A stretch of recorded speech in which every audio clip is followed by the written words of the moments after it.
My name is Tiffany Thrush, and I'm 28 years old. If you'd looked at my life from the outside a year ago, you would have called it boring. In fact, I used to call it that myself, half joking, like I was apologizing for not being more interesting. I work as an IT consultant. Good salary, solid clients, a small but neat apartment downtown. I drive the same reliable car I've had since college. Paid off, no drama. My days look like copy-paste templates. Wake up at 6, drag myself to the gym for an hour of mostly cardio, work from 8 to 6, troubleshoot network issues, tell grown adults for the thousandth time that their password cannot be password 123 and still sound polite. Go home, eat something simple, scroll a bit, read a bit, sleep. Stable, predictable, quiet. I liked it that way, or I thought I did. For 3 years, my quiet life had an extra layer, Liam.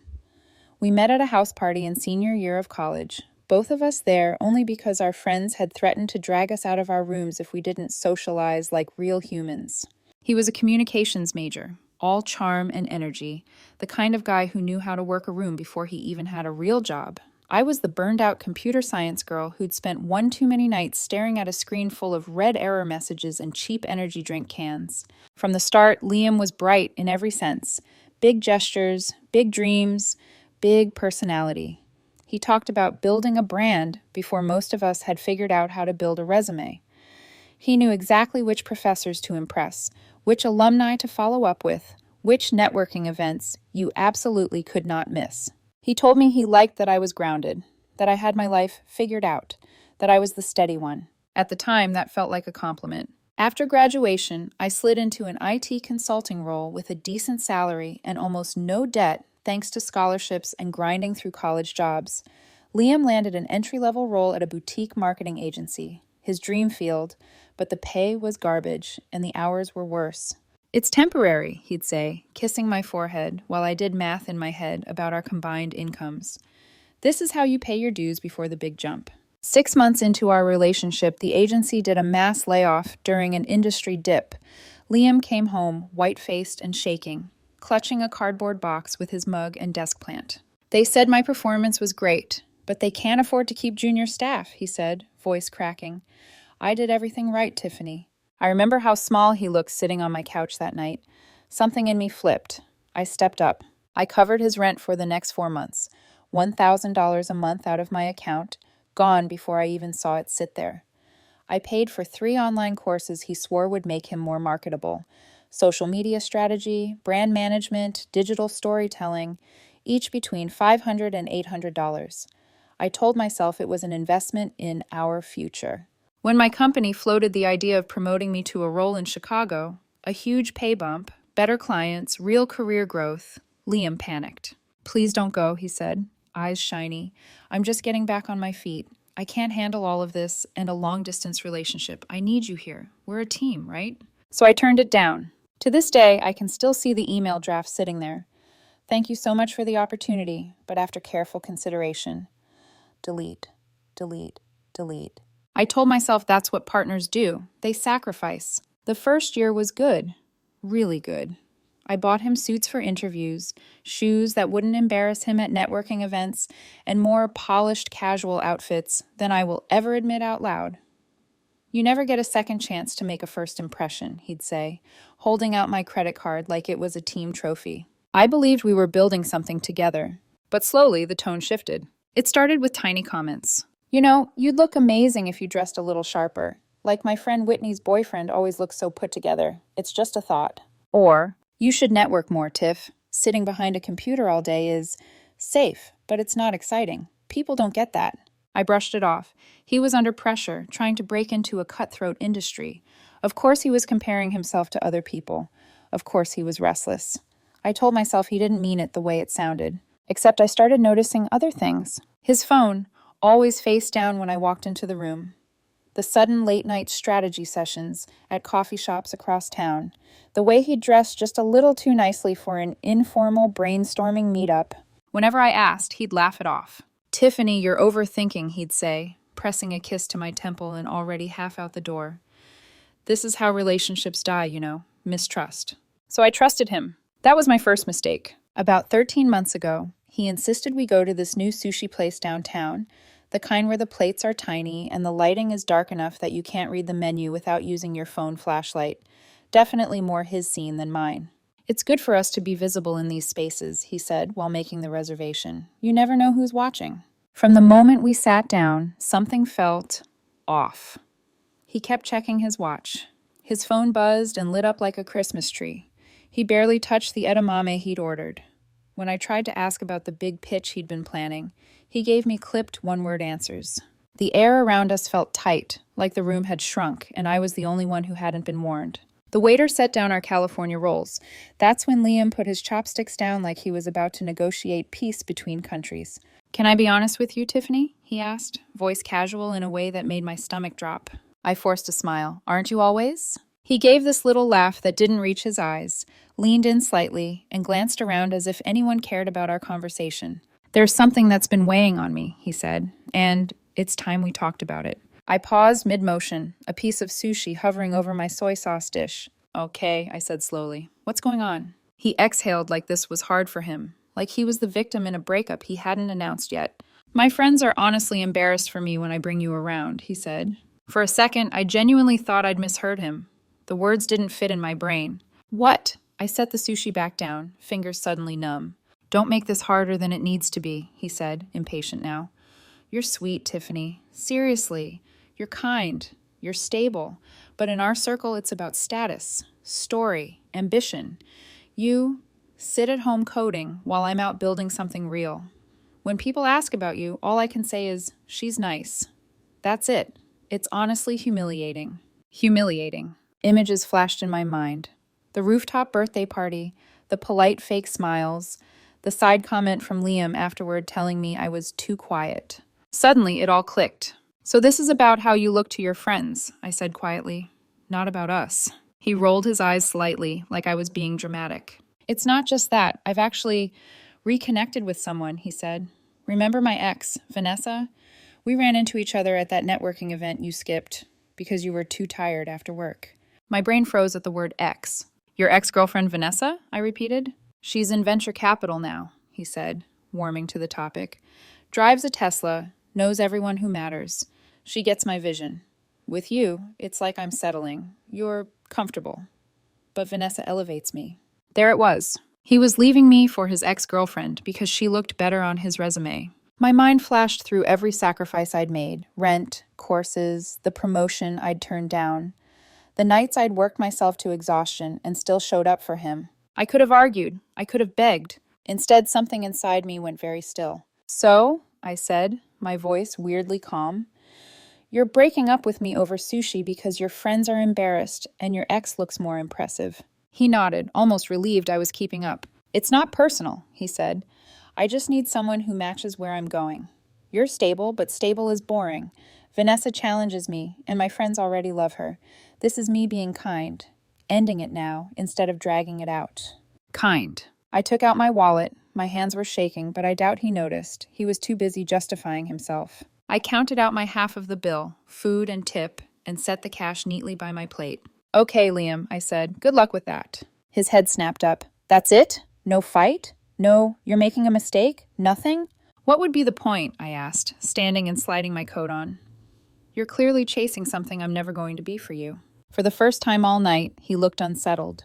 Tiffany, enjoy the rest of your dinner, I said, and then I walked out. No dramatic tears in the parking lot, no turning back to see if he followed.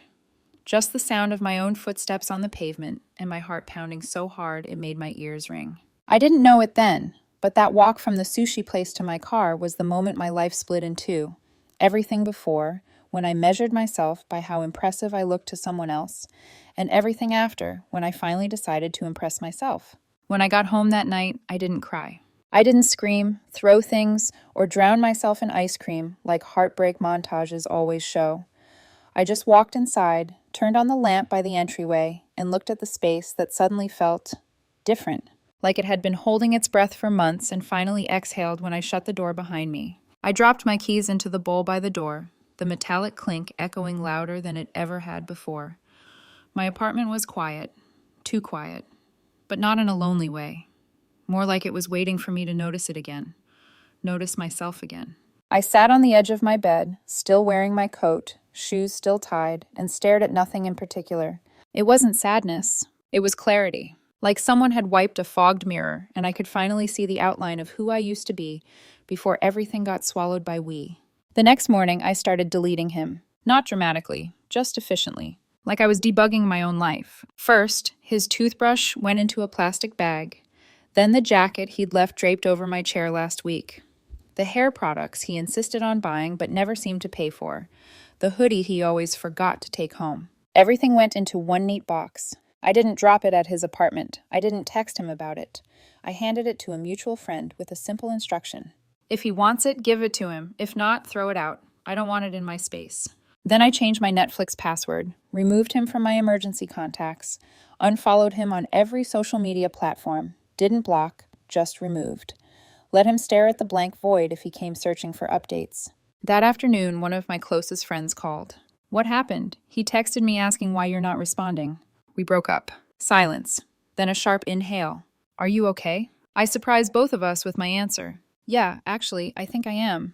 Because deep down, as humiliating as that sushi conversation had been, something inside me had uncoiled the moment I walked away. A trapped version of me finally stretching her limbs. I wasn't going to beg someone to see my worth. I'd build it myself. And I wasn't going to build it in whispers or an apology. I wanted to feel strong again. Not just emotionally, but physically, tangibly, fiercely strong. So, on Monday morning, before work, I did something I'd always wanted to do, but had let him shame out of me. I walked into a kickboxing gym, the kind that smelled like sweat, rubber mats, and determination. Motivational quotes painted on exposed brick walls, loud music, a trainer barking instructions over it all. My first class nearly killed me. 3 minutes into jumping jacks, I was gasping. 10 minutes into combinations, jab, cross, hook, uppercut. I felt like my limbs were attached with mismatched screws. The entire time, I was convinced everyone was looking at me, silently judging my lack of coordination. But somewhere between the first awkward punch and the last exhausted exhale, something shifted. Nobody cared how messy I looked. Nobody was comparing me to anyone's boyfriend or ex. Nobody expected me to elevate them. It was just me, my body, and the work. I walked out drenched in sweat, shaking, exhausted, and feeling more alive than I had in years. I came back the next day, and the next. 3 times a week became a routine. My muscles screamed, but in the best way. I learned to wrap my hands correctly, learned how to pivot on the balls of my feet, learned how to breathe through the burn, learned to hit pads with everything I had. Every ounce of frustration, humiliation, heartbreak, and determination converted into power. Somewhere along the way, my trainer pulled me aside. You're stronger than you think, he said. Keep showing up. So I did. Kickboxing wasn't the only change. I revamped my wardrobe, not to look impressive to anyone, but to feel like I deserved clothes that actually fit, instead of hanging on to old sweaters and clearance rack jeans out of habit. I tried on things I used to avoid, sharper cuts, structured jackets, colors that made me feel awake. For the first time in years, I was dressing for myself, not for someone's friends, not for somebody's ex, not to avoid judgment. For Tiffany. I also made a decision about something I'd always pushed aside, starting a side hustle. I didn't want to rely on just one stream of income anymore. I didn't want to be the dependable IT girl who never used her skills for herself. So I started offering freelance IT consulting for small businesses, places struggling with outdated systems, weak security, or confused staff who needed gentle guidance instead of tech jargon. My first project was a dental clinic still running Windows XP, yes, XP, who begged me to modernize everything before their insurance company dropped them. When the office manager hugged me afterward and said, "We've been praying for someone like you," something lit up in me. My second client was a law office whose entire network had nearly been wiped by ransomware. I rebuilt their infrastructure, trained their team, and set up fail-safes. When one of the partners called my work life-saving, I felt something I hadn't in a long time. Pride. Not performative pride. Not look at me on social media pride. Real, internal, quiet, steady pride. By 3 months in, I had 5 retainer clients. By 6 months, that number doubled. Money was nice, sure, but it wasn't the point. The point was that every win was mine. My confidence grew at the same pace as my strength. Kickboxing 3 times a week. Strength training twice.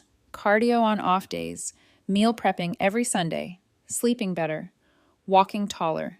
I didn't post about it, I didn't brag, I just lived. And slowly, the people I'd pushed away during the Liam years trickled back into my life. A friend from college invited me to join her indoor soccer league. Another asked if I wanted to grab brunch. Someone else asked if I'd help with their computer. I said yes to all of it, not because I needed people, but because I wasn't hiding anymore. I wasn't shrinking myself to make someone else feel bigger.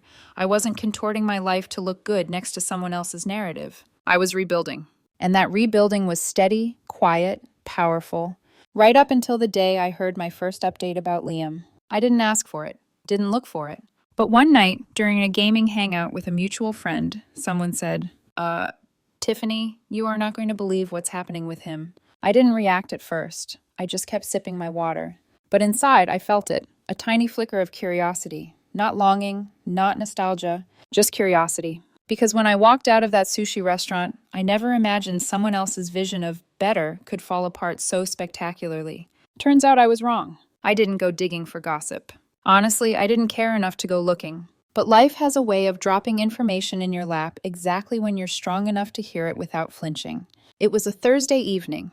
I had just finished a brutal kickboxing session, sweat still drying on my skin, knuckles aching pleasantly from pad work, when my phone buzzed with a message from a mutual friend. Hey, you might want to hear this. I almost ignored it, but something, morbid curiosity maybe, made me open the voice note that followed. The second their voice came through, the tone told me everything. Pity mixed with disbelief. You know that ex of yours? Things are bad. I didn't reply. Not because I wanted to appear unbothered, but because the part of me that had once bent itself into knots over Liam's reactions simply didn't exist anymore. Still, the details came spilling out over the next week through mutuals, group chats, little slips in conversation. The venture capital girl boss, who had supposedly swooped in and elevated him, a con artist. Not metaphorically, not in a dramatic, exaggerated way. Literally. Fake LinkedIn credentials, fake firms, fake investors, fake charity events, fake startup, fake everything, except for the debt. She'd done it all before in other cities too. A trail of ex-business partners and ex-boyfriends left with empty bank accounts and embarrassing credit card statements. Apparently the Tesla she drove? Leased under someone else's name. The fancy restaurants and glam events they posted about? Charged to credit cards she never intended to pay off. And Liam, my ex who left me because I wasn't impressive enough for his circle, had fallen for all of it so fast he didn't even see the ground disappearing beneath him. He paid for her flights to non-existent meetings, covered temporary cash flow issues, split dinners he thought were romantic, not realizing she brought him there because she didn't want security cameras catching her with another partner the night before.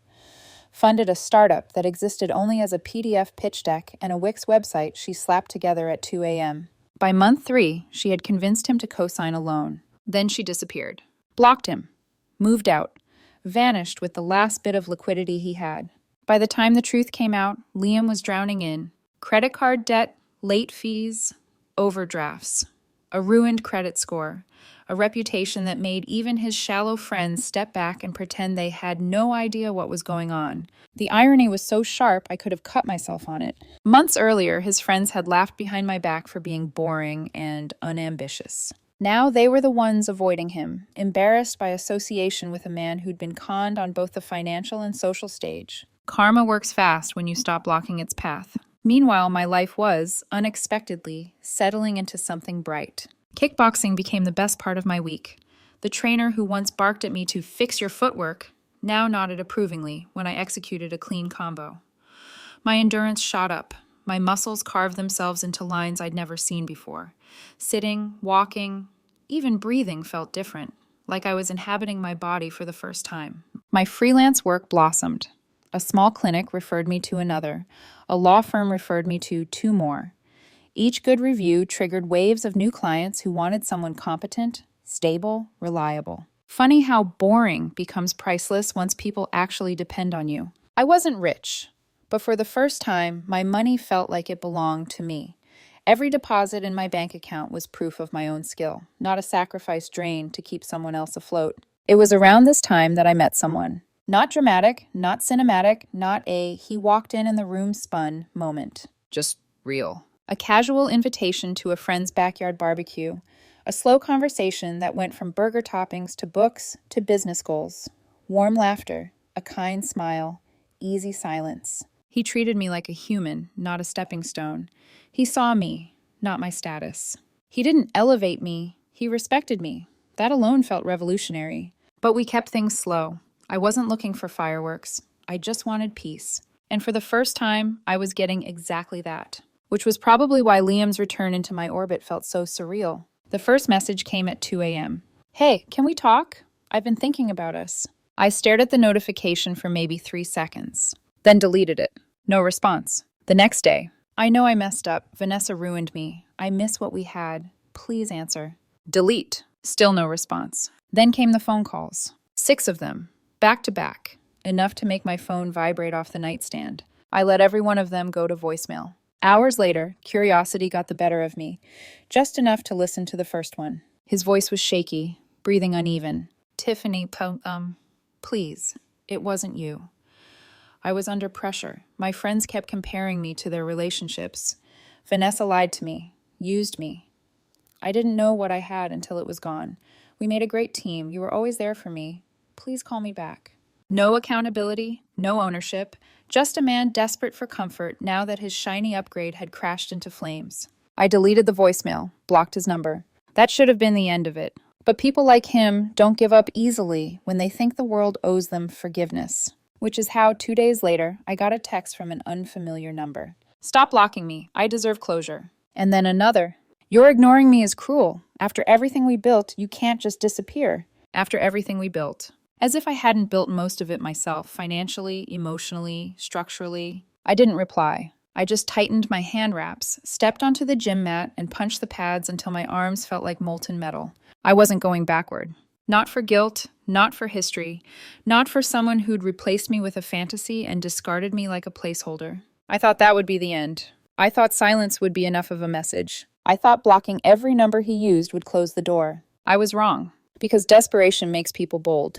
And Liam, ruined, humiliated, friendless Liam, was about to take that desperation right into my real life. He was going to find me, and he wasn't coming for closure. He was coming for redemption I no longer owed him. I should have known he would show up eventually. People like Liam don't understand boundaries, or respect, or the word no, unless it's coming from someone they're trying to impress. But he didn't approach me at home, or at work. He didn't ambush me in a parking lot, or slip notes under my door. No, he went exactly where he knew I'd least expect him. My favorite coffee shop. The one with the brick walls and mismatched chairs. The one where I'd built pieces of my new life. Meetings with clients, cozy mornings alone, study sessions with friends. The one place he'd avoided for years because he said it had no aesthetic that fits my brand. I was sitting there with someone important to me, someone who had slowly become a steady presence. His name doesn't matter here.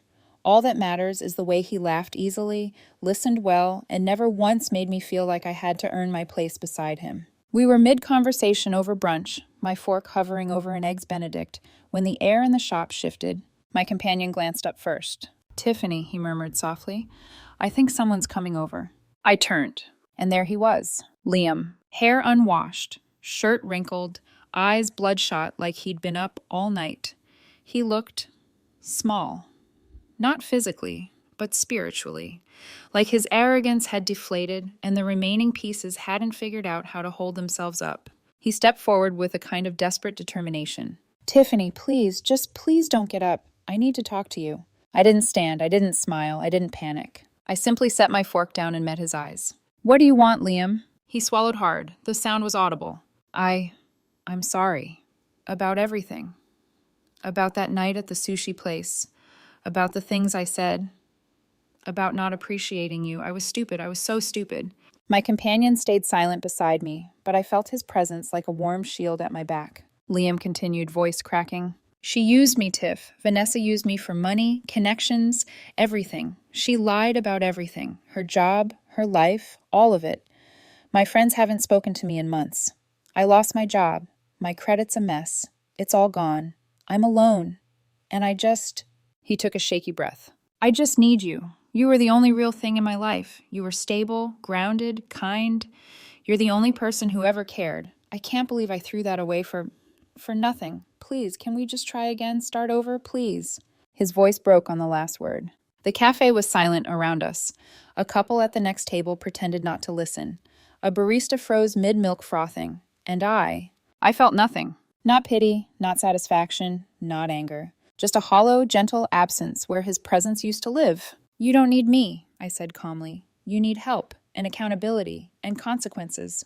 His face twisted, hurt first, then disbelief. Tiffany, come on, after everything, after 3 years? I tilted my head slightly. You humiliated me, replaced me with your ex because she made you look better, insulted my career, mocked my stability, and now that your life fell apart, you want me to fix it? He opened his mouth, but no words came out.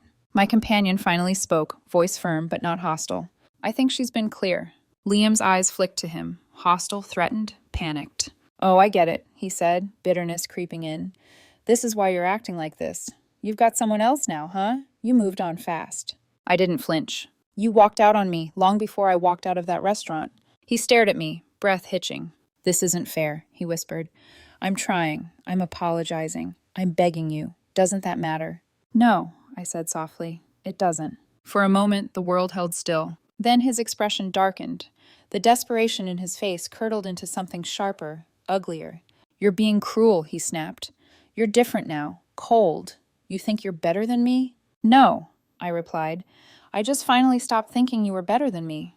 That was when he shut down. Not in acceptance, in resentment. He muttered something under his breath, spun on his heel, and walked out the door with a kind of broken determination, like he wanted the whole cafe to witness his exit. I didn't watch him leave. I picked up my fork, breathed slowly, and returned to my brunch. My companion squeezed my hand gently, and I let him. I thought that was the end of the story. But karma wasn't finished. 2 weeks later, I attended a low-key birthday dinner for a friend at one of those casual restaurants with dim lights and loud music. A warm, easy crowd. A mix of college friends, co-workers, people rebuilding their lives just like I was. I showed up in clothes that actually fit me now. A fitted top, clean lines, quiet confidence. My shoulders felt broader. My stance felt steadier.